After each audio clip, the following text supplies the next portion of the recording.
Hi guys! Good morning! Tara, kain tayo ng mani guys. Mani.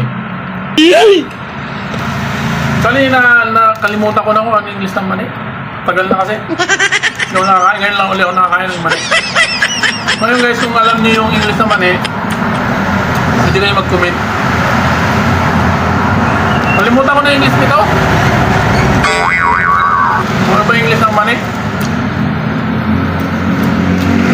Halos 3 araw ko na iniisip, di ko pa maisip kung ano yung English talaga naman eh. Pero kagabi, parang nasa dulo na ng dila ko ito kagabi. Parang nasa dulo na ng dila ko ito kagabi.